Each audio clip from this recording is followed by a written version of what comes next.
A gente fala muito sobre ter talento, né? Mas e a dor de continuar quando ninguém mais está olhando? Sabe aquele sentimento de começar um projeto com toda a energia do mundo e de repente no meio do caminho a gente para? Essa sensação é bem familiar para muita gente. E é por isso que hoje a gente vai mergulhar no método de alguém que transformou rejeição em um legado.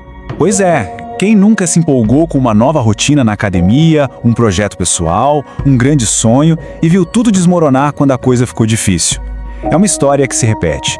Seja na academia, num curso novo, num objetivo de vida, a empolgação do começo é incrível, mas a continuidade, aí é que o desafio aperta. Olha, vamos direto ao ponto. O problema, na maioria das vezes, não é falta de desejo, não é falta de vontade. É a falta de uma estrutura mental forte o suficiente para sustentar o esforço no longo prazo. E é exatamente aqui que entra a filosofia de alguém que entendeu isso como ninguém, Bruce Lee. Para ele, persistir não era sobre força bruta, era sobre se adaptar, mas sem nunca, jamais desistir. E essa é uma diferença fundamental. E para a gente entender de onde vem essa filosofia, a gente precisa voltar um pouco no tempo. Porque antes de virar o ícone que a gente conhece, a imagem que se tinha de Bruce Lee era outra. Na verdade, ele era o oposto de uma lenda. Ele foi rejeitado, foi subestimado, foi até ridicularizado. Entender essa jornada de luta é o que nos faz absorver a verdadeira força do pensamento dele. Quando ele chegou nos Estados Unidos, as portas não se abriram assim de cara. O sistema de Hollywood olhou para ele e o primeiro rótulo que ele recebeu foi esse: fraco demais. Ele simplesmente não se encaixava no padrão de herói musculoso daquela época. Além disso, veio a barreira cultural. Ele era visto como estrangeiro demais. Alguém com quem o público supostamente não ia se conectar. Era mais uma parede que parecia impossível de derrubar. E para completar, ele era simplesmente diferente demais. A abordagem dele para as artes marciais, o estilo, a filosofia, tudo nele era um desafio ao que era considerado normal. E para a indústria, isso era um defeito, não uma qualidade. Então, aqui está o pulo do gato. Enquanto o mundo lá fora gritava não, o Bruce Lee focava totalmente no seu mundo interior. Ele estava construindo algo em silêncio. Ele treinava a mente todos os dias.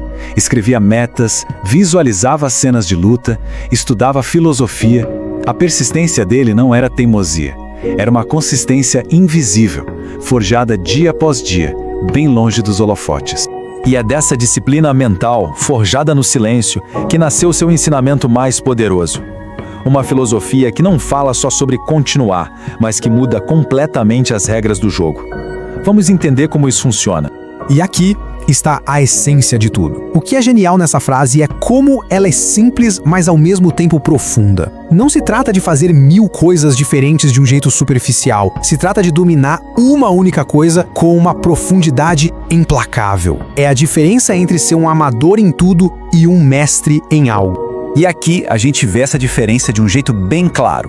De um lado, o esforço todo espalhado, que leva à exaustão e a quase nenhum resultado. Do outro, o foco absoluto, a prática intencional. Não é sobre fazer de tudo um pouco, é sobre fazer uma única coisa todos os dias, mesmo que ninguém esteja aplaudindo. Enquanto a maioria corre atrás do resultado rápido, o Bruce Lee treinava o processo. E agora a gente chega numa verdade que pode ser um pouco desconfortável de ouvir. A principal razão pela qual as pessoas desistem não é a dificuldade da tarefa, é a nossa impaciência. A gente vive numa cultura que quer tudo para ontem, e quando o resultado demora para aparecer, aquela motivação inicial some, evapora. Persistir, na prática, é basicamente isso aqui. É a decisão de continuar mesmo com o cansaço batendo. É seguir em frente, sem ninguém para dizer parabéns. É manter a fé quando o progresso parece invisível. Bruce Lee acreditava nisso com toda a força. A dor do processo é passageira, mas o arrependimento de ter desistido, esse fica para sempre. Isso nos leva à parte mais profunda de tudo isso. A persistência como parte da sua identidade. A mudança de chave que transforma o persistir de algo que se faz para algo que se é. É aqui que a filosofia dele se torna realmente poderosa. Olha só a sutileza dessa mudança de perspectiva. É algo pequeno, mas muito, muito poderoso. A pergunta não é sobre o tempo, não é sobre um cronograma. A pergunta é sobre transformação pessoal. O foco sai do resultado lá na frente e vem para a evolução interna, aqui e agora. É uma reprogramação mental completa. E aqui está a definição disso. Quando a persistência vira parte da identidade de alguém, a decisão de continuar ou não simplesmente deixa de existir. A continuidade vira algo automático. Porque é isso que pessoas com essa identidade fazem. Não depende mais de motivação, que vai e vem. Depende de um compromisso diário com a pessoa que você quer ser. O resultado, nesse caso, vira uma consequência inevitável. Certo, a filosofia é incrível, a gente entendeu, mas como colocar isso em prática? Como é que a gente traduz tudo isso num método que funciona no dia a dia? O método é surpreendentemente simples. Primeiro, foco. Escolha uma única coisa, o seu chute. Segundo, progresso composto. Melhore só 1% por dia.